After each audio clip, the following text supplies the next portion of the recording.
श्रीमान् वेङ्कटनाथार्य कवितार्किककेसरी वेदान्ताचार्यवर्यो मे सन्निधत्तां सदा हृदि। सन्तः श्रीरङ्गपृथ्वीशचरणत्राणशेखराः जयन्ति भुवनत्राणपदपङ्कजरेणवः। भरताय परं नमोऽस्तु तस्मै प्रथमोदाहरणाय भक्तिभाजाम्। यदुपज्यमशेषतः पृथिव्यां प्रथितो राघव पादुका प्रभावः। वर्णस्तोमैर्वकुलसुमनो वासनामुद्वहन्तीम् आम्नायानां प्रकृतिमपरां संहितां दृष्टवन्तं। पादे नित्यप्रणिहितधियं पादुके रङ्गभर्तुः। त्वन्नामानं मुनिमिह भजे त्वामहं स्तोतुकामः। பாதுகா சகஸ்திர வைபவமாக பாதுகா சகஸ்திர உற்சவமாக திருவோண உற்சவம் தொடர்ந்து நடந்து வந்து கொண்டிருக்கிறது. அதுல பாதுகா சகஸ்திரத்திலே 29வது பத்ததி பிரகீர்ணக பத்ததி என்று பெயர். அது நாம இன்னைக்கு பார்க்க போறோம். பிரகீர்ணகம் அப்படின்னால் இறைத்து வைத்தது அப்படின்னு அர்த்தம். எல்லாம் கலந்தது. அதாவது தனித்தனியாக தானியங்கள்லாம் சில இடத்துல எடுத்து வச்சிருப்பா, சில இடத்துல மொத்தமா எல்லாத்தையும் அப்படி சேர்த்து வச்சிருவா. சேர்த்து இறைச்சான்னு எப்படி இருக்கும். அப்போ அரிசி உளுந்து முதலான தானியங்கள்லாம் அந்த மாதிரியாக இதுவரை தனித்தனியாக பல விஷயங்கள் சுவாமி தேசிகன் சாதிச்சுருந்தார். இந்த பத்ததியில 80 ஸ்லோகம் இருக்கு. அதுல எல்லா விஷயங்களையும் சேர்த்து சாதிக்க போறார். இதுவரை சொன்ன விஷயங்கள்ல என்னென்ன விட்டு போச்சோ அதெல்லாம் சேர்த்து சொல்ல போறார். அதாவது காஞ்சன பத்ததியில ஸ்வர்ணத்தை பத்தி சொன்னார். பகுரத்ன பத்ததின்னு ஆரம்பிச்சு பல பத்ததிகள்ல ரத்னங்கள், ரத்னங்களுடைய பிரகாசங்கள், அதை பத்தி எல்லாம் சொல்லிட்டே வந்தார். சஞ்சார பத்ததி, புஷ்ப பத்ததி, நாத பத்ததி, இதெல்லாம் ஒன்னொன்னுலயும் பாதுக வேண்டிய ஒவ்வொரு பிரபாவம். சஞ்சார பத்ததியில சஞ்சார பிரபாவம், புஷ்ப பத்ததியில புஷ்ப பிரபாவம் அப்படிலாம் இருக்கும் இல்லையோ. அப்போ அதே மாதிரி பார்த்தான்னா கடைசியில ஆயிடுத்து 830 ஸ்லோகம் ஆயிடுத்து. பாதுகா சகஸ்திரத்தை முடிக்க வேண்டிய சமயம் வந்துடுத்து. ஆனா இன்னும் நிறைய விஷயம் இருக்கு. அப்ப தேசியன் என்ன பண்ணணும்னு பார்த்தா இன்னும் ஏகப்பட்ட விஷயம் இருக்கே. 830 ஆயிடுத்து. இன்னும் 170 ஸ்லோகம் தான் பாக்கி. இன்னும் மொத்தம் 1008னா 178 பாக்கி. இப்ப இனிமே எத்தனை பத்ததி தான் சொல்லிட்டே போறது. நிறைய பத்ததி இருக்கு. அதனால பார்த்தா சுருக்கமாக எல்லாத்தையும் சேர்த்து வச்சு பிரகீர்ணக பத்ததி அப்படின்னு ஒண்ணு சாதிச்சு விடலாம். அது சாதிச்சோன்னா ஒரு 80 ஸ்லோகம் விஸ்தாரமா இருக்கு இந்த பத்ததி. அதுக்கப்புறம் வரதெல்லாம் கிட்டத்தட்ட முடிவுரை மாதிரி தான். பல பத்ததி, சித்திர பத்ததி அப்படிதான் வரப்போகுது இனிமே வர்றதெல்லாம். அதனால இனிமே சீக்கிரமாக முடித்து விடலாம் அப்படின்னு திருவுள்ளம் பத்தினார். இந்த பிரகீர்ணக பத்ததியை சாதிக்கிறார். இங்கே என்ன விஷயம் என்பது இருக்காது, பல விஷயங்களை சேர்த்து சாதிக்கிறார். எப்படியானா 3வது பத்ததி பிரபாவ பத்ததி அப்படின்னு வந்தது. முதல்ல இருந்து 3வது பத்ததி பிரபாவ பத்ததி அப்படின்னு பெயர். அந்த மாதிரி இங்க கடைசியிலிருந்து பார்த்தால் கிட்டத்தட்ட 4வது பத்தி 32, 31, 30, 29 அதுல பிரகீர்ணக பத்ததியில பல விஷயங்களை நாம் பார்க்கிறோம். அப்ப இதுல இருக்கிற எல்லா விஷயங்களையும் சேர்த்து ஒரே தடவையில சொல்லவும் முடியாது. சுவாமி தேசிகன் எப்படி அப்படி இறைச்சி வச்சிருக்காரோ அது மாதிரி சுவாமி நாமளும் என்ன பண்ணலாம் கேட்டா அங்கங்க இருக்கிற சில விஷயங்களை எல்லாம் பார்த்து கொண்டே போகலாம். அதுல இந்த திருவோணம் இன்னைக்கு ஆச்சரியமாக ஆடி திருவோணம், ஆடி உத்தராடம் நேற்று ஆளவந்தார் நட்சத்திரம். ஆச்சாரியானாம் அக்ரநீர் யாமுனேயா அப்படின்னு ஆளவந்தார் எடுக்கிறார். இங்க பாதுகாசெல்லாம் எடுக்கிறார். ஆளவந்தார் தான் முதல்ல பாதுகைங்கிறவர் யாருங்கிறத காமிச்சு கொடுத்தார். பாதுகைங்கிறவர் ஆதிசேஷன் அவதாரம் காமிச்சு கொடுத்தார். அதை நம்ம சேஷ பத்ததியில பார்த்தோம். அதான் ஆடி உத்திராடமாச்சு, ஆடி திருவோணம் இன்றைக்கு அந்த பிரகீர்ணக பத்ததியில சில விஷயங்கள் பார்க்க போகிறோம். கிரமமாக பார்க்கலாம் முடிந்தவரை. இதுல முதல் ஸ்லோகம் விதௌ பிரவருத்தே யத்ரவ்யம் குணசம்ஸ்கார நாமபிஹி ஸ்ரேய சாதனமாம்நாதம் தத்பதத்ரம் ததாஸ்துமே அப்படின்னு. இது இந்த ஸ்லோகத்துக்கு அர்த்தம் சொல்லணும்னாலே 1/2 மணி ஆகும். சின்ன ஸ்லோகமா இருந்தாலும் சாஸ்திர அர்த்தங்கள்லாம் உள்ளுக்குள்ள இருக்கு. நிறைய சாஸ்திர அர்த்தங்கள், குறிப்பாக மீமாம்சா சாஸ்திர அர்த்தங்கள் உள்ளுக்குள்ள இருக்கு. ஸ்லோகத்துக்கு மேலோட்டமான தாற்பயம், எம்பெருமான் விது என்று பெயர் பெருமானுக்கு. விது ஸ்ரீவத்சல் அஞ்சனஹா அப்படின்னு சொல்லுவார். அப்படிப்பட்ட எம்பெருமான் சஞ்சாரத்துக்காக அப்படி எழுந்தருளும் போது பாதுகையானவர் நமக்கு ஸ்ரேயஸை கொடுப்பதற்காக, அனுகிரகம் பண்ணுவதற்காக பெருமாளை ஏழை பண்ணி கொண்டு வர. அப்ப பாதுகா அப்படிங்கிற உத்தமமான ஒரு திரவியமானது பெருமாள் எழும்போது பாதுகாங்கிற திரவியம் வர. திரவியம்னா மதிப்பு மிக்க வஸ்து. பாதுகைங்கிற ஏழி வர. அவருக்கும் குண சம்ஸ்கார நாமபிகி, அவருக்கும் நல்ல குணங்கள், நல்ல சம்ஸ்காரம், நல்ல நாமம் எல்லாம் இருக்கு. நல்ல குணங்கள் என்ன, பாதுகைக்கு நல்ல பிரகாசத்தோட இருக்கார். நல்ல தயா முதலான குணங்கள்லாம் இருக்கு. சம்ஸ்காரம் என்ன இருக்குன்னு கேட்டா, பாதுகைக்கு அவரை ஏழை பண்றதுக்காக அவருக்கு திருவஞ்சனம் அதெல்லாம் பண்ணி வச்சிருக்கா. அது மாத்திரம் இல்லாமல் நிறைய ரத்னங்கள்லாம் சேர்த்து இழைச்சிருக்கா. புஷ்பங்கள் அர்ச்சனைகள்லாம் பண்ணியிருக்கா. நாம என்னன்னா, பாதுகைக்கே திருநாமங்கள் பாதுகா அப்படின்னும் சடகோபன் அப்படின்னு இந்த மாதிரி திருநாமங்களை சொல்லிட்டு நாம செவிக்கிறோம்.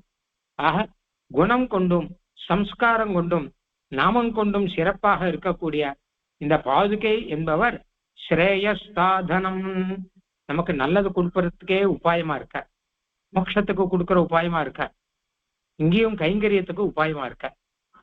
அப்படிப்பட்ட பாதுகையானவர் எனக்கு ஸ்ரேயஸை கொடுக்கட்டும் அப்படின்னு இந்த ஸ்லோகத்துக்கு அர்த்தம். இதுல உள்ள அர்த்தமாக என்ன தெரிகிறதுன்னு கேட்டானா, மீமாம்சா சாஸ்திரத்துல ஒரு விஷயம் சொல்லியிருக்கா. யாகம் நடக்கும் பொழுது திரவியம், குணம், சம்ஸ்காரம், நாம இதெல்லாம் கூட தர்மமாகும் அப்படின்னு இருக்கா. பொதுவானாக தர்மம் அப்படின்னா செயல்னு நினைச்சுட்டு இருக்கோம். நல்ல செயலுக்கு தர்மம்னு பெயர். கெட்ட செயலா இருந்தா அதர்மம். நல்ல செயல் பண்ணானா அவன் தார்மிகன். ஆக நல்ல காரியத்துக்கு தர்மம்னு பெயர். யாகம்ங்கிறது நல்ல காரியம், அதுக்கு தர்மம். புண்ணிய காரியமா இருந்தா அதுக்கு தர்மம்னு பெயர். பாப காரியமா இருந்தா அதுக்கு அதர்மம்னு பெயர். இப்படிதான் பார்த்துருக்கோம்.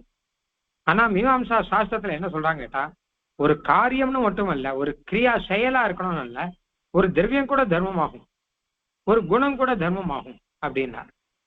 திரவியம் கூட எங்க தர்மம் ஆகும்னா, ஒரு யாகத்துல நெய் எல்லாம் எடுத்து வச்சிருக்கான்னு வச்சுப்போம், அது கூட தர்மம் தான். பால் எடுத்து வச்சிருக்கான் அப்படின்னா அந்த பாலும் கூட ஒரு தர்மம். ஹோமம் பண்ணணுங்கிறதுக்காக பால், தயிர், நெய் இதெல்லாம் எடுத்து வச்சுப்பான். அதுக்கெல்லாம் கூட தர்மம்னு சொல்லலாம் அப்படின்னா. எப்படி சொல்லலாம்னா, தர்மம்னா என்ன அர்த்தம்?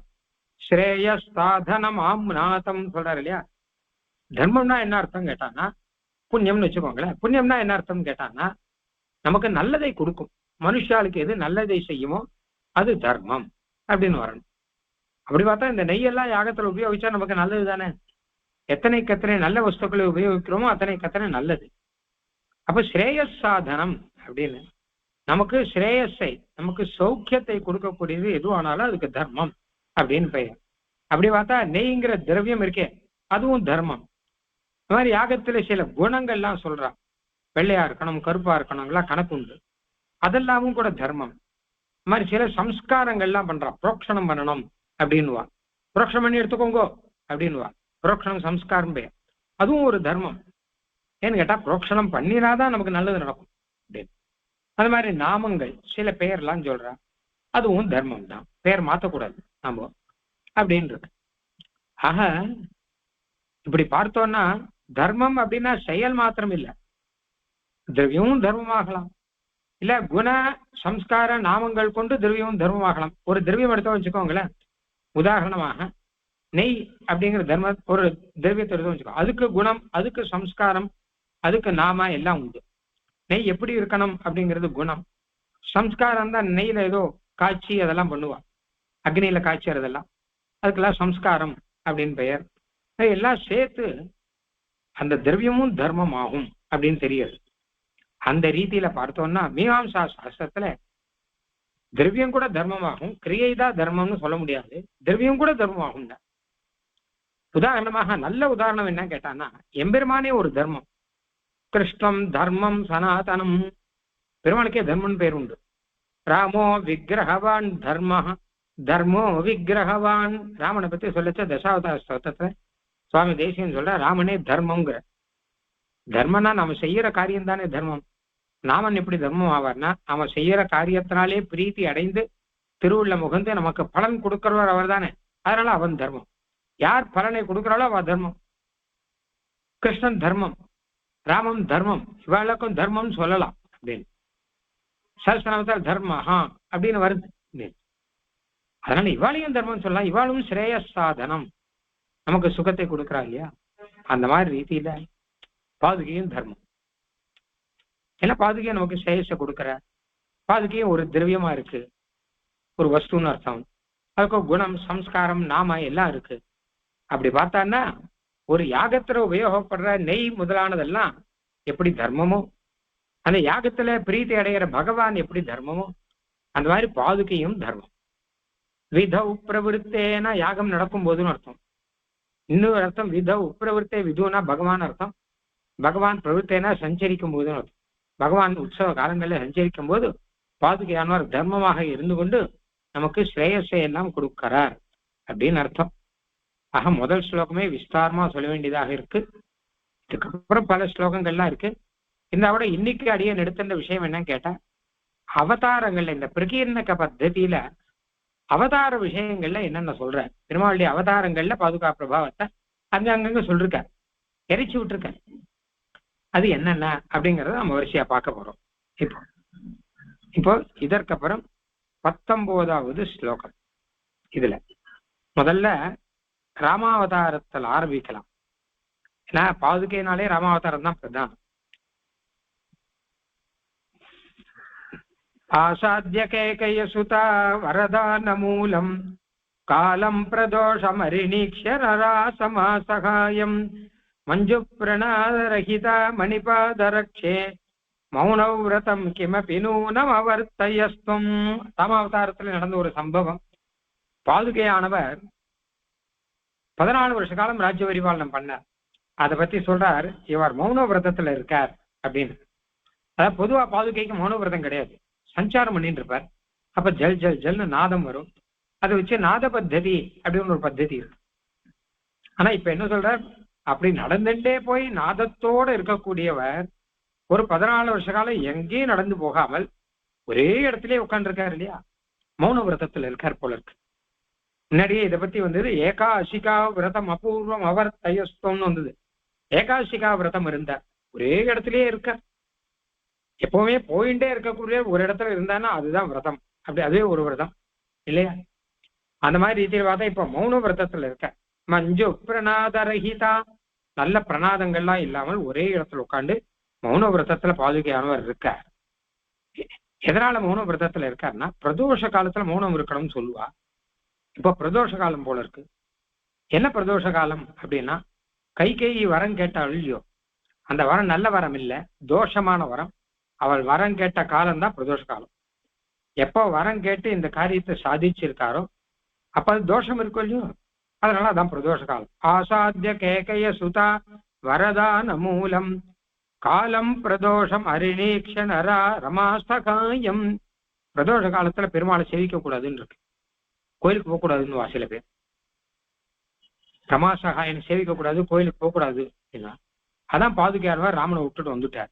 ரமா சகாயம், ரமாவோட கூட இருக்க ராமன், ரமான சீதாதேவி கூட இருக்க ராமன், ராமனை விட்டுட்டு பாதுகா வந்துட்டார். ஏன்னா பிரதோஷ காலத்துல அவரை சேவிக்க கூடாது இல்லையா, அதனால அவர் விட்டுட்டு வந்தார். இப்ப பிரதோஷ காலம் வந்துருச்சு. கைகேயி வரதான துர்தின நிரா லோகஸ்ய லோகஸ்யத்துன்னு முன்னாடி ஒண்ணு வந்தது. கைகேயி வரம் கேட்டு அந்த காலத்தை பிரதோஷ காலம் ஆக்கிட்டார் இப்போ. அதனால இதுல ராமன் பெருமாளை ஜெயிக்க கூடாதுங்கிறதுக்காக பெருமாளை விட்டுட்டு வந்தார். மௌன விரதம் இருக்கணுங்கிறதுக்காக எங்கேயுமே சஞ்சாரம் பண்ணாமல் மௌன விரதத்துல இவர் இருந்துருக்கார் பாதுகையானவர். மௌன விரதம் கிமபி நூனம் அவர்த்தயஸ்துவம் அப்படின்னார். அடுத்து 21வது ஸ்லோகம். ஆத்யோர்பிக்ஷிதி புஜாம் அபிஷேக தீப்தைஹி ஆப்யாயிதஸ்தவ பதாவனி ரஷ்மி ஜாலைஹி மந்தீ சகார தபனோ வியபனீத பீதிஹி மந்தோதரி வதன சந்திரமசோ மயூகானே. பாதுகாதேவிக்கு பட்டாபிஷேகம் ஆச்சு. நிறைய ரத்னங்கள்லாம் இருக்கு அவருக்கு. ஏற்கனவே பரதாழ்வான் வேற நிறைய ரத்னங்கள்லாம் சமர்ப்பிக்கிறார். அப்படியே பல பல பலன்னு இருக்கார். அப்போ ஒரு பகல் வந்தா எப்படி பல பதான் இருக்கும், அந்த மாதிரி பகல் காலத்துல சூரிய பிரகாசம் மாதிரி ஒரு பிரகாசத்தோட பாதுகை இருக்கா. அதனால என்ன ஆச்சுன்னு கேட்டா சந்திர பிரகாசம் அமுங்கி போயிடுது. நமக்கே தெரியும் சந்திரன் பிரகாசமா இருப்ப, ஆனா சூரியோதயம் ஆச்சுன்னா சந்திரன் இருக்கிற இடமே தெரியாது. இப்ப அந்த மாதிரி சந்திர பிரகாசத்தோடு இருக்கிற மந்தோதரியா. மந்தோதரி நல்ல அழகி, திருலோக சுந்தரின்னு பெயர் மந்தோதரிக்கு. 3 லோகத்திலேயும் ரொம்ப அழகானவள். ராவணனுடைய தர்மபத்தினி. ரொம்ப சந்தோஷமா ராவணனோட குடும்பம் நடத்தின்னு இருக்கா. மந்தோதரி அழகு உண்மையிலேயே நல்ல அழகுன்னு ராமாயணத்திலே வரும். அப்படின்னு மந்தோதரி வதன சந்திரமசோ மயூகானு, அந்த மந்தோதரியினுடைய முகத்துல சந்திரமான் இருக்கான். அதனால சந்திரன் மாதிரி பளபளன்னு இருக்காளாம் அவோ. ஆனா பார்த்தார், இந்த சந்திரனை அடக்கணும்னா சூரிய பிரகாசம் தான் வரணும். இப்படி சூரிய பிரகாசம் வந்துருச்சுன்னா சந்திர பிரகாசம் ஒண்ணும் இல்லாமல் அது படுத்து விடுகிறதோ அந்த மாதிரி இப்போ சூரிய பிரகாசம் வேணுமேன்னு பார்த்து பாதுகா ராஜ்ய பட்டாபிஷேகம் பண்றார். அதுல அந்த ரத்னங்களுடைய பிரகாசம் சூரிய பிரகாசம் மாதிரி இருக்க, மந்தோதரியினுடைய முகம் அப்படிங்கிற சந்திரத்தினுடைய பிரகாசமானது அபிபூதமாயிடுறது, தோத்து போயிடுறது. அவ சந்திரன் பிரகாசம் பகல்ல தெரியாத மாதிரி அந்த பிரகாசம் இதுக்கு முன்னாடி எடுபடாமல் தோர்த்து போய்விட்டதாக ஆகிறது அப்படின்னு. 28 ராஜ்யேவனே பிரபுவீர பதோச்சிதாயாக संस्मृत्य गौतमवधू परिरक्षणन्ते मन्ये समाहित धियो मणिपादुके त्वां मूर्धा भजन्त्यनुदिनं मुनिधर्मदाराः. பாதுகாதேவி செய்த ரட்சணத்துல ரொம்ப முக்கியமானது கௌதமி ரட்சணம். கௌதமினா கௌதமனுடைய தர்மபத்னி அகல்யா. அகல்யாவை காப்பாத்திருக்கார். அகல்யாவுக்கு சாப விமோசனம் நடந்திருக்கு. பெருமாள் திருவடி பட்டதாம். அப்ப திருவடியில பாதுகையும் இருக்காரோ இல்லையோ, பாதுகை பட்டது அகல்யாவுக்கு சாப விமோசனம் வந்தது அப்படின்னு உடனே அந்த தண்டகாரண்யத்துல இருக்கிற முனிபத்தினிகள் எல்லாம் பாதுகையை தான் சேவிக்கிறாளாம் மொத்த பேரும். மன்யே சமாஹித தீயாக, எல்லாரும் போய் ஒரு இடத்துல கொஞ்சமா மூலையா உட்காந்துக்கிறா. ஆத்துல ஆசிரமத்துல பாதுகையை பத்தி கொஞ்சம் ஜபங்கள்லாம் பண்றா. பாதுகா கிட்ட அபிமானம். அங்க இருக்க ரிஷிகள்லாம் இருக்கா இல்லையோ, அவெல்லாம் பெருமாள் திருவடி கிட்ட அபிமானம். ஸ்ரீமன் நாராயண சரணம் அப்படின்னு சொல்லிட்டு ஸ்ரீராமனுடைய சரணத்தை செவிக்கிறான். ஆனா இவர்கள்லாம் பாதுகையை செவிக்கிறான். அவெல்லாம் ஸ்ரீராமனுடைய முகத்தை செவிக்கிறான். இவெல்லாம் பாதுகையை செவிக்கிறான். யாரு? பத்தினிகள்லாம். ஏன்னு கேட்டா எங்க அகல்யாக்கு சாப விமோசனம் கொடுத்தது இவரை தானே அப்படின்னு சொல்லிட்டு. அகல்யா எங்க அகல்யா? அவரும் ஒரு முனி பத்தினி தானே. அவள் ஐயோ பாவம் தப்பே பண்ணாதவள் அகல்யா. அவளை போய் தப்பு பண்ணும்படி இந்திரன் வந்து பண்ணிட்டு கடைசியில அவன் மேல பழிய போட்டு போயிட்டான். அயோக்கியன் அவ சொல்றான், நான் சொல்லல. அகல்யா பாட்டுக்கு கௌதமனோட குடும்பம் நடத்தின்னு இருந்தான்.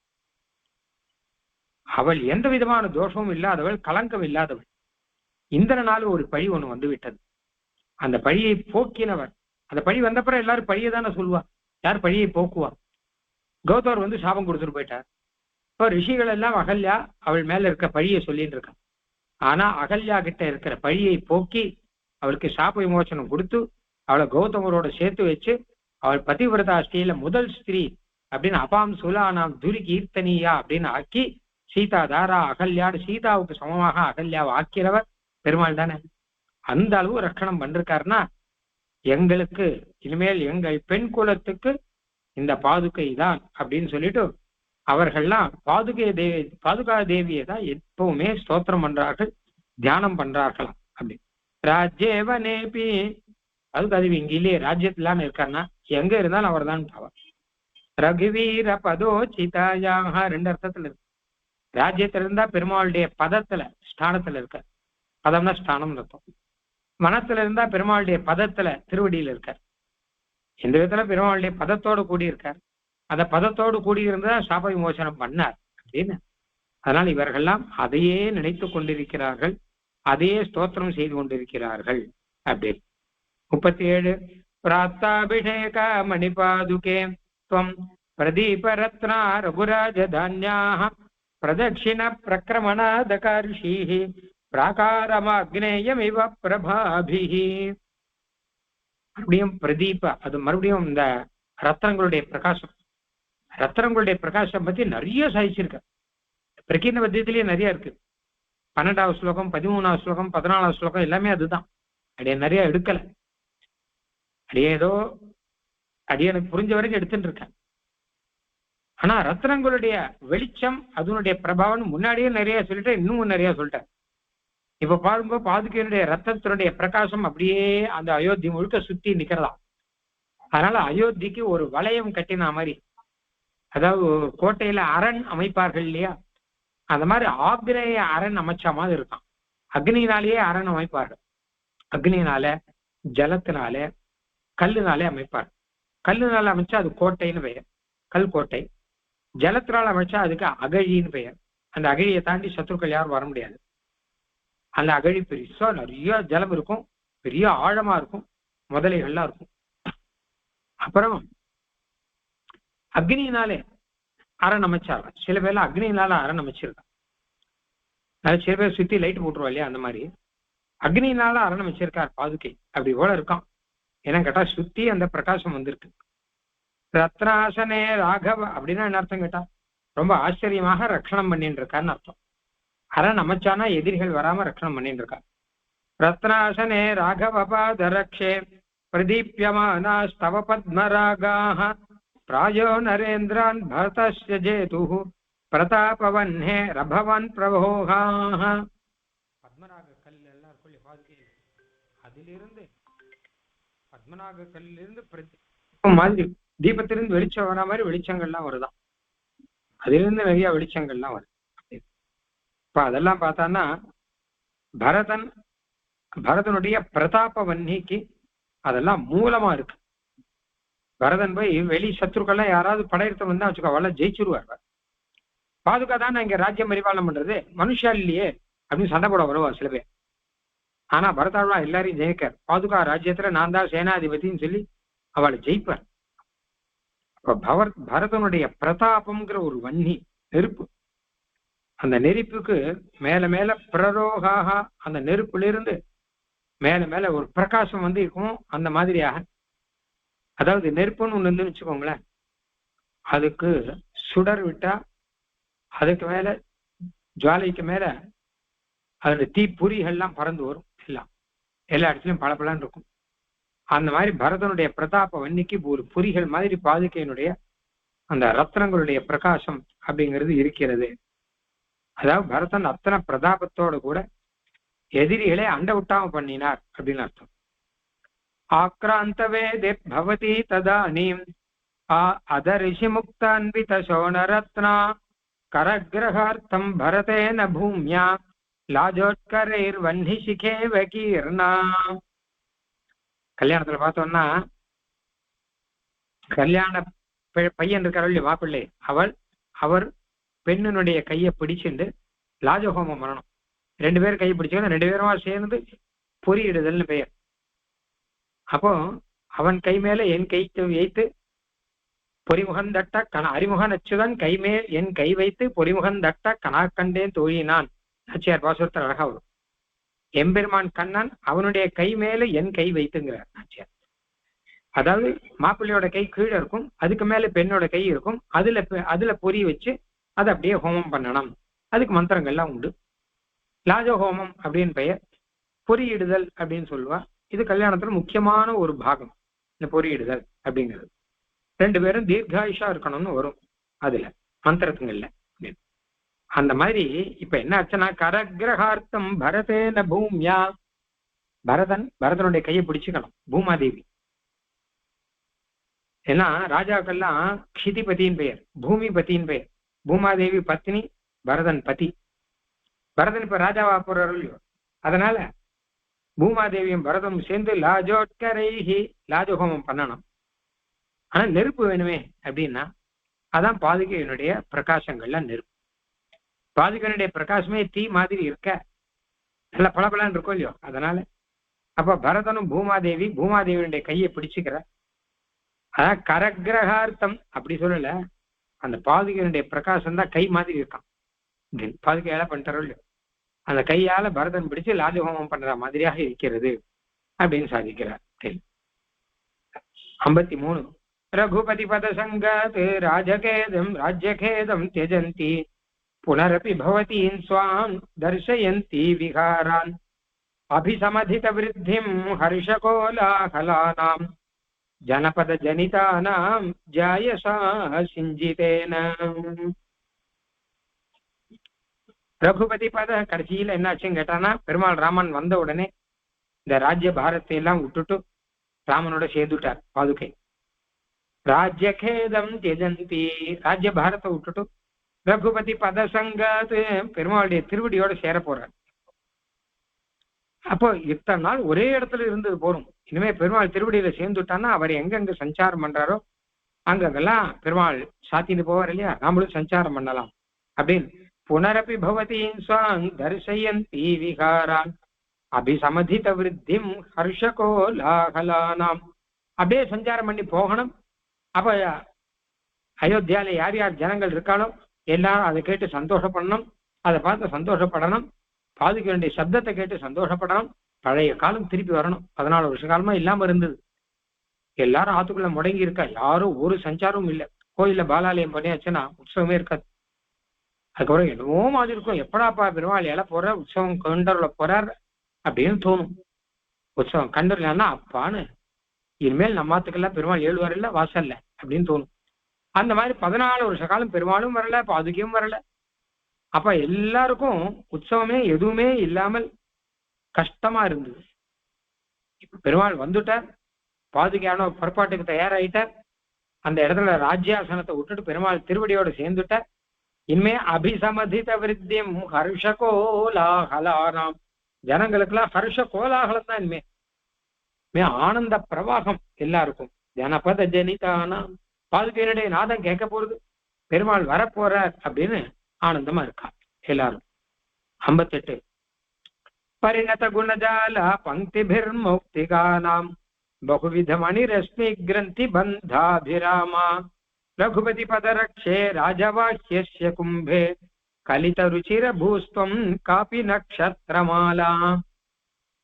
மேல அந்த பட்டத்து யானை மேல பாதுகை வைக்கிறா, ஏழை பண்றாரு இல்லையா, பட்டத்து யானை மேல ஏழை பண்ணி பகவான் கொண்டு வர, பரதன் கொண்டு வர பெருமாளுக்கு சமர்ப்பிக்கிறதுக்காக. இப்ப யானை மேல இருக்கும்போது யானை மேல பாதுகை, பாதுகை மேல பாதுகையுடைய பிரகாசங்கள்லாம் இருக்கா. மேல ஒரு பிரகாசத்தினாலேயே ஒரு விதானம் கட்டி வச்ச மாதிரி இருக்கு. பெருமாளுக்கு விதானம் கட்டணும், மேல மேற்கூரை பலபலன்னு இருக்கணும். வெறும் விதானம் மட்டும் இருட்டாக்க கூடாது. விதானத்துல லைட் எல்லாம் போடுவா, கலர் கலரா கட்டுவா, பலபலன்னு இருக்கும். அந்த மாதிரி பாதுகையினுடைய பிரகாசங்கள் ரத்ன பிரகாசங்கள்னாலேயே விதானம் கட்டி காப்பி நக்ஷத்ரமாலா, நட்சத்திரமாலா கட்டி வச்ச மாதிரி இருக்கான். விதானங்கள் ரொம்ப அழகா கட்டுவா இல்லையா, அந்த மாதிரி கட்டி வச்சு அந்த பாதுகைக்கு அப்படி ஒரு வைபவம் நடக்கிறது என்று அர்த்தம்.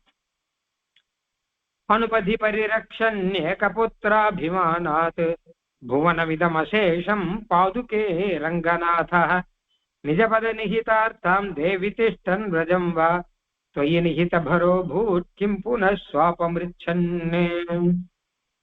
பெருமாள் ரங்கநாதனுக்கு மொத்த லோகத்தையும் காப்பாற்றணும்னு எண்ணம். எல்லாரையும் நல்லா கவனிச்சுக்கணும். ஏகபுத்திராபிமானம்னு பெயர். ஒரே புத்திரன் இருந்தா எப்படி காப்பாற்றுவாளோ அப்படி காப்பாற்றணும். அதான் ஒருத்தருக்கு 6-7 குழந்தைகள் இருந்துன்னு வச்சுக்கோங்களேன். அப்ப 6-7 குழந்தைகளையும் காப்பாற்றுவான் அம்மா அப்பா. ஒரே குழந்தைதான், 2வது குழந்தையே இல்லை அப்படின்னா அந்த 6-7 குழந்தைகள் கிட்ட வைக்கக்கூடிய பாசம் மொத்தத்தையும் அந்த ஒரு குழந்தையில வைப்பா.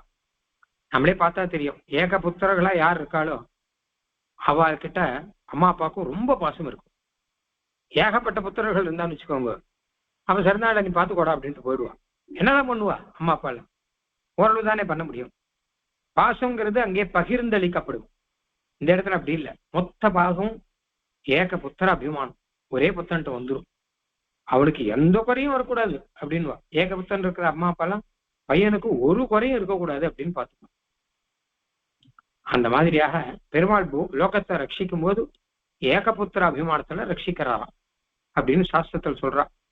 ஒரே புத்திரன் அம்மா அப்பா காப்பாத்துறா எப்படி காப்பாத்தாலோ அந்த மாதிரி உலகம் மொத்தத்தையும் காப்பாத்துற. ஏகபுத்திராபிமானாத் புவனமிதம் அசேஷம் பாதுகே ரங்கநாதா. ரங்கநாதன் எல்லாரையும் காப்பாற்றும் போது அவரையும் காப்பாத்துற இவரையும் காப்பாத்துற. என்னதான் பண்ணுவார்னு இல்லை, ஒருத்தரையும் ஏகபுத்திரன் மாதிரி காப்பாத்துற. எனக்கு இவன் ஒருத்தன் தான் புத்திரன் அப்படிங்கிற மாதிரி மொத்த அபிமானத்தையும் வச்சு ரங்கநாதன் காப்பாத்துறாராம். அப்ப என்ன பண்றது, அயோத்தியில விட்டு வந்தாச்சுன்னா அயோத்தியை எப்படி ரட்சிக்கிறதுன்னு பார்த்தா பாதுகை கிட்ட பொறுப்பை ஒப்படைச்சுட்டார்.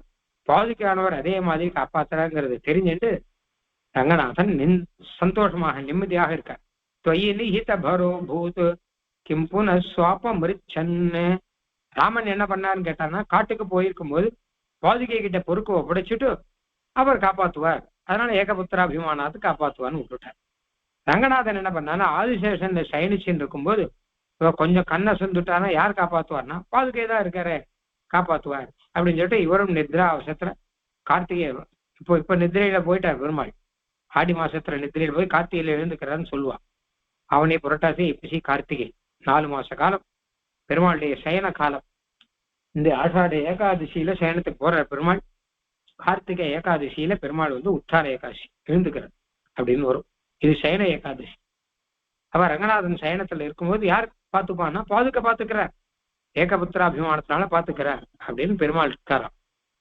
இப்படியாக பெருமாளுக்கும் ஒரு நிகித பரகாம் போடுறார். பெருமாள் பாதுகை கிட்ட பரநியாசம் பண்ணிட்டாராம், நீ பார்த்துக்கோ அப்படின்னு சொல்லிட்டு. நாமளா பெருமாள் கிட்ட பண்ற மாதிரி பாதுகை கிட்ட பொறுப்பை ஒப்படைச்சு விட்டார் அப்படின்னு அர்த்தம்.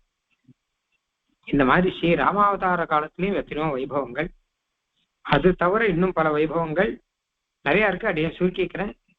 அடுத்து வாமனா அவதார காலத்துல, திருவிக்ரம அவதார காலத்துல பார்க்கலாம். 4வது ஸ்லோகமே மணிபிர் மதுவைரிபாதரக்ஷே பவதி விக்ரமணே பிரவர்தமானா யுகபத் பவதாம் யுகாந்தகாலே திவி லக்ஷ்மி விததே திவாகராணாம். பெருமாள் திருவிக்ரம அவதாரத்துல பெருமாள் உலகம் மொத்தத்தையும் அளந்தார். தன்னுடைய திருவடியை தூக்கினார் அல்லவா, அப்ப பாதுகையும் தூக்கினார். திருவடியோடு கூட பாதுகையும் எழ, ஆழி எழ சங்கம் வில்லும் எழங்கிற மாதிரி திருவடி எழ கூட பாதுகையும் எழ. அந்த பாதுகையிலேருந்து பிரகாசமும் மேல ஆகாசம் வரைக்கும் போறதா, ஆகாசத்துக்கு பாதுகை போயிட்டார். அங்கிருந்து பிரகாசம் இருக்கா, அந்த பிரகாசத்தை பார்த்தானா சூரியன் மாதிரி இருக்கா. இப்போ ஒரே சமயத்துல ஆகாசத்துல நிறைய சூரியன் இருந்தா எப்படி இருக்கும், அந்த மாதிரி இருந்ததுங்கிற அந்த திருவிக்கிரம பெருமாள் உலகாந்த சமயத்துல யுகபத் பவதாம் யுகாந்தகாலே திவி லக்ஷ்மி விததே திவாகராணாம். திவாகராணாம் போட்டார். ஒரு சூரியன் இல்ல, பல சூரியர்கள் அந்த இடத்துல. பல சூரியர்கள் இருந்தா எப்படி இருக்குமோ அந்த மாதிரியான ஒரு பிரகாசம் ஒண்ணு ஆகாசத்திலே வந்தது அப்படின்னு தாற்பயம். அந்த சமயத்திலையும் பாதுகையானவர் மேல பெருமாளோட கூட வளர்ந்து உலகத்தை எல்லாம் வளர்ந்தார் அப்படின்னு தாற்பயம்.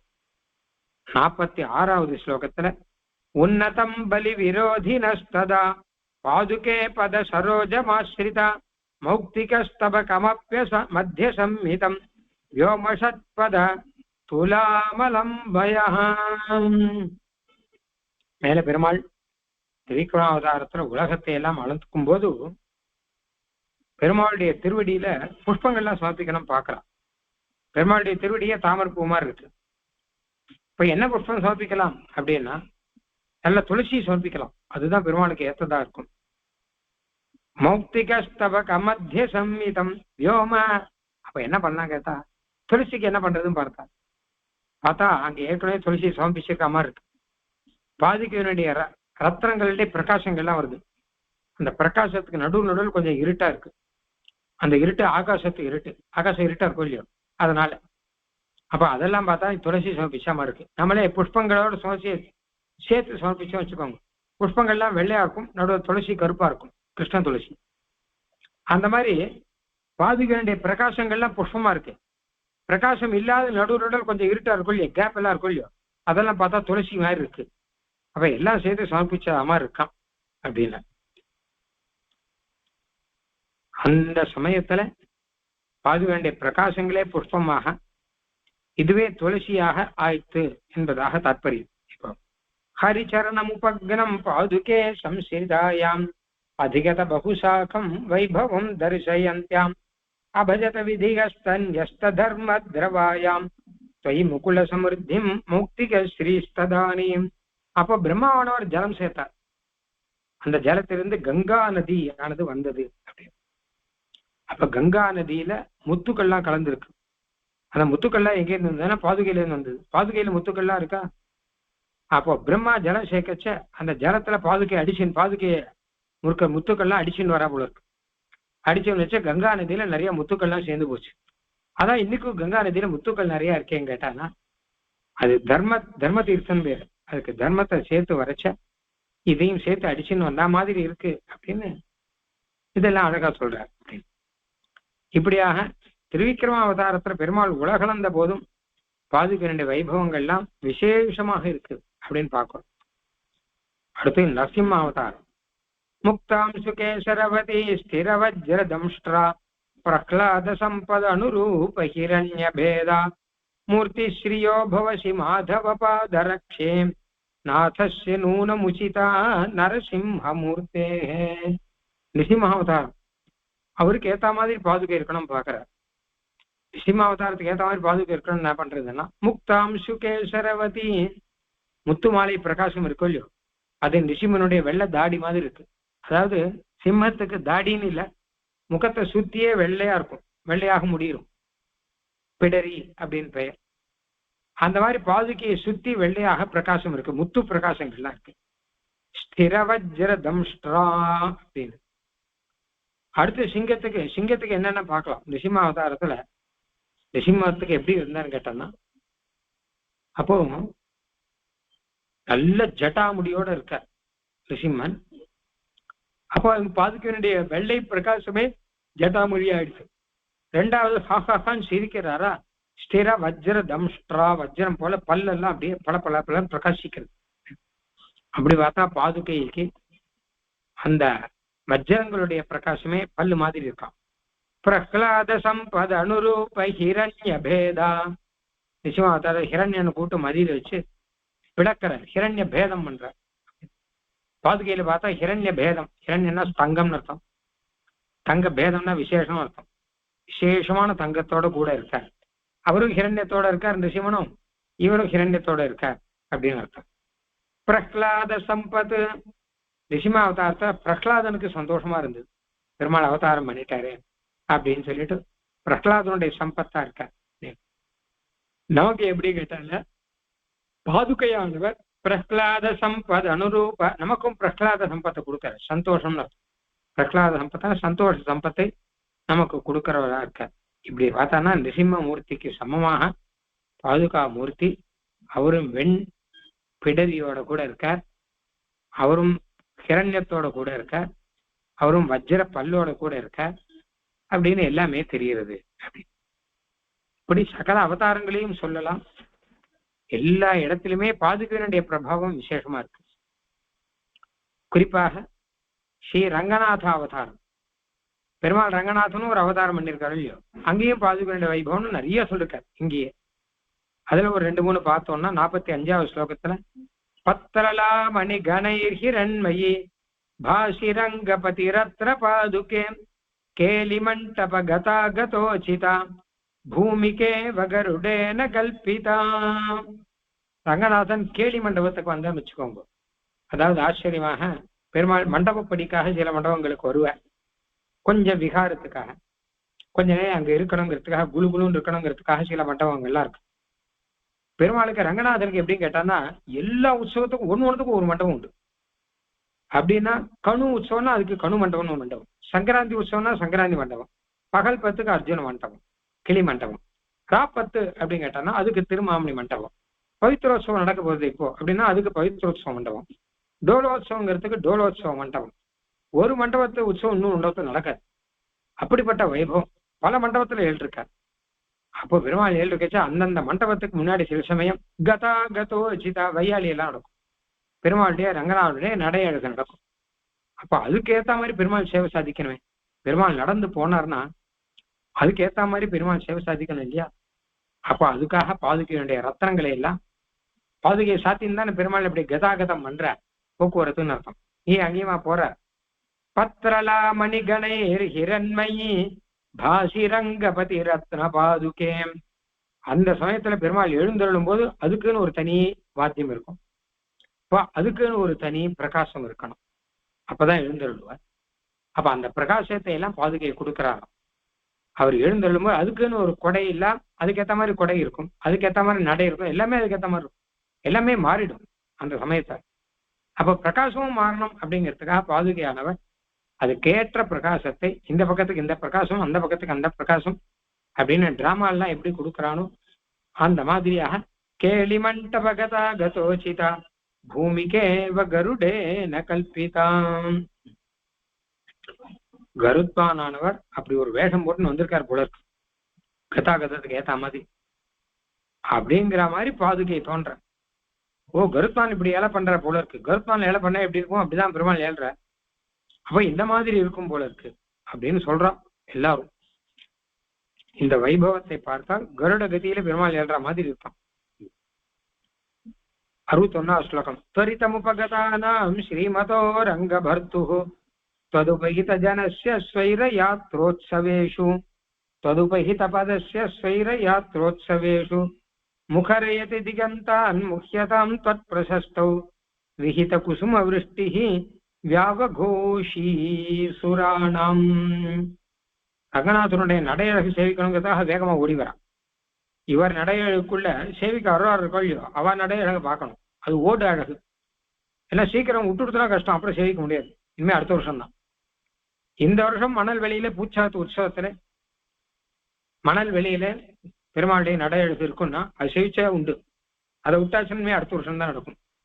கற்பூர படியத்த சேவைனா அது கைசிக துவாதசியில சேவிச்சா உண்டு, இல்லாட்டா அதுக்கப்புறம் அடுத்த வருஷம் தான் கிடைக்கும், கிடைக்காது. அதனால என்ன பண்றாங்கன்னா பக்தர்கள்லாம் துவரிதமுபகதானாம் ஸ்ரீமதோ ரங்கபர்த்து, ரங்கநாதன் நடையழகை சேவிக்கணும்னா துவரிதம் வேகமா ஓடி வரணும் அப்படிங்கிறதாக அதி வேகமாக அவ நடையழகெல்லாம் பார்க்க மாட்டா, அவ ஓடி ஓடி மூச்சரிக்க ஓடி வந்து சேவிப்பான். முகரைய திதிகந்த யாருன்னு கேட்டா தேவர்கள்லாம், மனுஷா மாத்திரம் இல்ல, மனுஷாலாவது பக்கத்தாத்துல இருந்து வந்துருவா, இவன் மேல இருந்து கீழே வரணும் இல்லையோ. அதனால சித்திர வீதியில இருந்து உத்தர வீதிக்கு வரா மாதிரியாக, உத்தர வீதியிலேருந்து சித்திர வீதிக்கு வரா மாதிரியாக மேலிருந்து கீழே இறங்கி வேகமா இறங்கி வரைச்ச முகரையந்தி திகந்தான் முக்கியதாம் தொட் பிரசஸ்தௌ. அப்போ வரும்போது வேகம் வருவா, நடையழகு சேவிக்கணும், இன்னைக்கு விட்டாச்சுன்னா அப்புறம் கிடைக்காதுன்னு. சேவிச்சுன்னு முடிஞ்சு போனப்புறம் மூச்செல்லாம் இறக்கும் இல்லையோ, அப்ப இதுவா என்ன அழகான சேவை அப்படின்னு, இதை சேவிக்கணும் தான் நான் ஓடி வந்தேன், நல்லபடியா பெருமாள் சேவை கொடுத்துட்டார், இந்த சேவை எங்க கிடைக்கும் அப்படின்னு அழகா பேசிட்டே போறாளாம். விகித குசும விருஷ்டி வியாபகோஷி சுராணம். மேல குசும விருஷ்டி, மேல இருந்து பூவெல்லாம் வேற அவெல்லாம் இறைக்கிறாள் பெருமாளுக்காக, அதோடு கூட ஒரு கோஷத்தெல்லாம் வேற சேர்க்கணும், நாதங்கள் பெருமாளுடைய மந்திரத்தை சொல்லிதானே பூ சேர்க்கணும். அந்த மாதிரி இவாளெல்லாம் என்ன பண்றான்னு கேட்டான்னு பாதுகைக்கு மேல இவாளுடைய பிரசம்சா, இந்த நடையழக பிரசம்சா பண்ணி, அதுதான் மந்திரம். நடையழகுனா பெருமாளுக்கு தான் அப்படின்னு சொன்னா அதுவே மந்திரம். அந்த மந்திரத்தை சொல்லி புஷ்பத்தை சமர்ப்பிக்கிற மாதிரி இருக்கா அப்படின்னு. முகரையதி திகந்தானே, ஆனா பக்கமும் இந்த சப்தம் தான் இருக்கு. இந்த நடையழகை பத்தி அவர்கள் பேசுறாளே, இந்த சப்தம் தான் மொத்தமும் இருக்கு, எல்லா இடமும் இருக்கு. இப்படி கோகுலம் மொத்தமும் கோவிந்த தாமோதர நாதம் தான் இருக்குங்க, அந்த மாதிரியாக இருச்சு. பாதுகையுடைய பிரபாவம் அது. சச்சாகாராம் ஸ்ருதி சிரபிதாம் சுவாதுபாவோபபன்னாம் மார்கே மார்கே மகித விபவாம் பாதுகே தீர்த்தபேதைஹி சீதஸ்பர்ஷாம் ஸ்ரமவிணீனீம் காகதே மந்தமந்தம் क्रीडालोलः कमलनिलया दत्तहस्तो युवात्वம். சச்சாகாராம் சுரபி. பெருமாள் ரங்கநாதன் அப்படி நடுவுடல் எழும்போது நடுவில் மண்டபடியில இருக்கும் அவருக்கு. அப்போ அவருக்கு நல்ல சீத உபசாரங்கள்லாம் பண்ணுவான். அதுவும் வெயில் எழுட்டாருன்னா கேட்கவே வேண்டாம், பல்லக்கில் எழுவார். வெயில் எழுனா பல்லக்கில் எழுவார். நிறைய சைத்திய உபசாரங்கள். என்ன சைத்திய உபசாரம்னா பிரதானமா என்னன்னு கேட்டான்னா பானகம் இருக்கும், அப்புறம் வடபருப்பு இருக்கும்.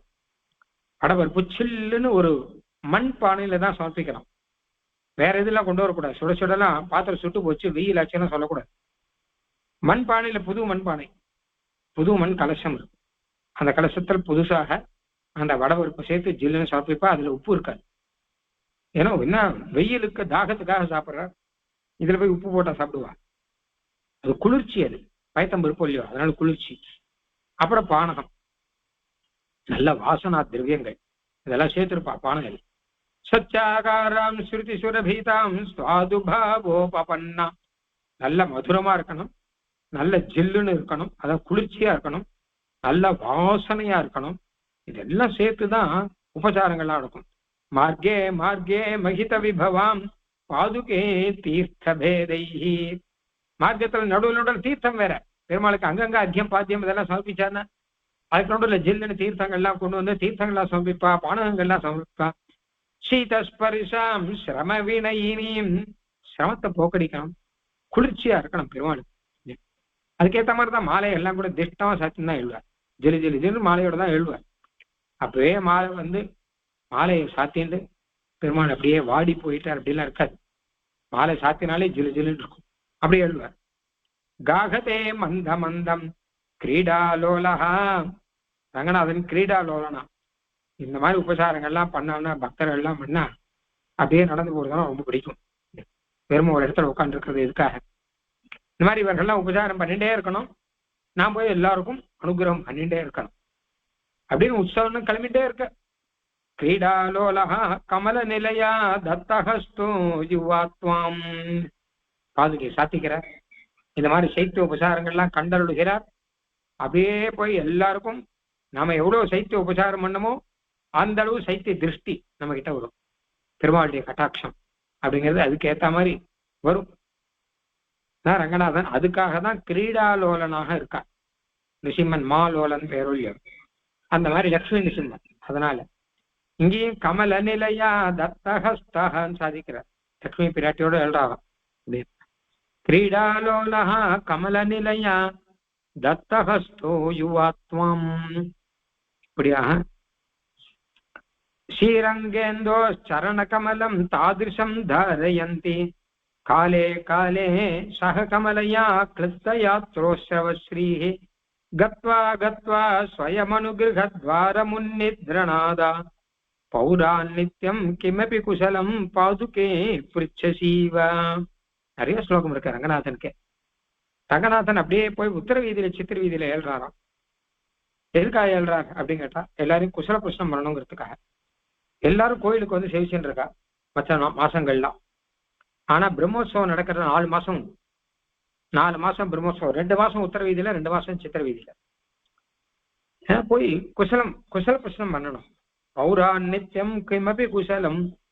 எல்லாரும் ஒவ்வொரு கிரகத்து வாசல்லையும் போயிருந்து எல்லாரும் சௌக்கியமா எப்படி இருக்காங்க, ரொம்ப நாள் ஆச்சு உங்களை பார்த்து, எங்க கோயில் பக்கமே வரக்கானுமே, முன்னாடியெல்லாம் வந்துட்டு இருந்துங்க, பெருமாளே எங்க வருது நாங்களா ரங்கநாதா, வர முடியாம தான் இங்க வந்து உட்காந்துருக்கோம், கால்லாம் நடக்க முடியல, வேதனையா இருக்கு, அதுவும் வந்தா சேவிக்க முடியறதா என்ன, உன்னுடைய கோடானு கோடி பக்தர்கள் இருக்கா, நாங்க வந்து எப்போ வந்து எப்படி வந்து உன்னை சேவிப்போம், கவலையே படாதவங்க, உங்களுக்காக தான் நான் இங்க வந்திருக்கேன் பெருமாள், உங்களுக்கு சேவை கொடுக்கணுங்கிறதுக்காக ஒவ்வொரு மூலையிலையும் வரேன். அந்த மூலையில பெருமாள் வரும்போது வாத்தியம் வாசிப்பா, பெருசா பறை அடிப்பார்கள். ரங்கநாதன் இந்த மூலைக்கு வந்துட்டாருங்கிறதுக்காக அதுக்காக தனியா பறை அடிப்பான், அந்த ஒவ்வொரு மூலையிலையும் பறை அடிப்பான். உடனே அந்த மூலையில இருக்கா எல்லாரும் வந்து சேவிக்கணும், அதுக்காகவே பறை அடிப்பார். அங்க வந்து பெருமாள் நான் 5 நிமிஷம் நிக்கிறேன், அவசரம் ஒண்ணும் இல்லை, எல்லாரும் சேவிக்கணும், எல்லாரையும் குசல பிரசனம் பண்றார் அப்படின்னு. அதனால பெருமாள் வேகமா ஏறமாட்டார், வேகமா போகக்கூடாது. ஸ்ரீரங்கேந்தோ சரண கமலம் தாதிருஷம் தாரயந்தி, இந்த ஏற்பாடெல்லாம் பண்ணது பாதுகை தானா, மெதுவா ஏழை பண்ணிட்டு போறாராம். காலே காலே சக கமலையா கிளித்த யாத்ரோத்சவ ஸ்ரீ கத்வா கத்வா ஸ்வயம் அனுகிரகத்வாரம் உன்னித்ரநாதா, ஒவ்வொரு கிரகத்துக்கும் வாசல்ல போய் நிக்கிறார். ஒவ்வொரு கிரகமும் இந்த காலத்துல கிரகம் அதிகமா இருக்கு, அதனால இப்ப என்ன 2ஆம் 3ஆம் தள்ளி போய் நிக்கிறார். இன்னும் எல்லாரும் அங்க வந்து சேவிக்கிறார். உன்னித்ரநாதா, பாதுகையானவர் சத்தம் போடுற அந்த சத்தம் தான் கேட்கிறாராம். கிமப்பி குசலம் பாதுகே பிரிச்ச சீவ, குசல பிரச்சனம் பண்றாராம். ராமாவதாரத்தை இந்த மாதிரி குசல பிரச்சனம் பண்ணான்னு வரும். அயோத்தியா காண்டத்துல பெருமாள் ராமன் அப்படியே யானை மேல போனான்னா ஒவ்வொரு ஆத்துல யார் யார் இருக்காளோ எல்லாரையும் பார்த்து குசல பிரச்சனம் பண்ணுவாராம். என்ன குசல பிரச்சனம் பண்ணுவார் அப்படின்னு கேட்டா, நீங்க சௌக்கியமா, உங்க கிரகத்துல எல்லாம் சௌக்கியமா, அவளுக்கு ஏத்த மாதிரி குசல பிரச்சனம் பண்ணுவார். குழந்தைகள்லாம் சௌக்கியமா அப்படின்னு கேட்பார். புதுசா அப்பதான் கல்யாணம் ஆயிருந்தது அப்படின்னா அப்ப தம்பதிகள் 2 பேரும் சௌக்கியமா இருக்காங்களா, மனைவியும் கணவனும் சௌக்கியமா அப்படின்னு கேட்பாராம். ஒரு பெரிய ஆச்சாரியன் இருக்கார் அப்படின்னா உடனே காலக்ஷேபங்கள்லாம் நன்னா நடந்துட்டு இருக்கா அப்படின்னு. ஒரு அக்னிஹோத்திரி இருக்கார் அப்படின்னா அக்னிகள்லாம் நன்னா நடந்துட்டு இருக்கா, அக்னி பரிசரியெல்லாம் நன்னா நடந்துட்டு இருக்கா. பெருமாள் கேட்கிற யார் யார்கிட்ட எப்படி குசலம் கேட்கணுங்கிறத ரங்கநாதன்ட்ட தான் கத்துக்கணும். அதே மாதிரி அது எப்படி தெரியுதுன்னு கேட்டா ராமாயணத்துல தெரியுது. அங்க ஒத்தட்டி புத்திர சிஷ்யேஷு பிரேஷ்ய சிஷ்ய கணே புத்திரே புத்திர தாரேஷு, புத்திரர்கள் கிட்ட தாரர்கள் கிட்ட மனைவி எப்படி, பிரேஷ்ய சிஷ்ய கணேஷு பிரேஷ்யர் வேலைக்காரால ஒழுங்கா சொந்தமா வேலை பண்ணிட்டு இருக்காங்க. சில பேர் ஜமீன்தாரா இருக்கா, 100 பேர் வேலைக்காரா இருக்கா. அந்த வேலைக்காரால நல்லா வேலை பண்றாளான்னு அவளை கேட்கணும், இல்ல படுத்துறானான்னு சொல்லிட்டு அவகிட்ட அப்படி கேட்பார். யார்கிட்ட எப்படி கேட்கணும், தபஸ்வியலா இருந்தா தபஸ் நல்லா நடந்துட்டு இருக்கா அப்படின்னு கேட்பார். வேலைக்கு தபஸ் நடக்கிறதா, உபவாசங்கள்லாம் இருக்க முடியறதா அப்படின்னு கேட்பார். உபவாசம் இல்லாம சாப்பிட்றவனை பார்த்தா வேலைக்கு ஆகாரம் கிடைச்சிட்டு இருக்கா, ஜாக்கிரதையா கேட்கணும். யார் ஆகார பிரியாளா இருக்காளோ அவளுக்கு வேலைக்கு ஆகாரம் கிடைச்சதா, சுவாமி ததியாராதனை அண்ணா இருக்கா, வேலைக்கு ஆகாரங்கள்லாம் நன்னா நடந்துதான்னு கேட்கணும்.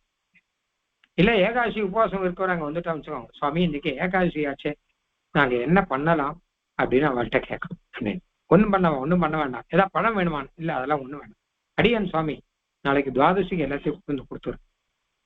அவளுக்கு ஏதா மாதிரி உபசாரம் மாறுமொழியோ அந்த மாதிரி பெருமாள் ஆச்சரியமா அந்த மாதிரி உபசாரம் கேட்பாராம் ராமாவதாரத்துல.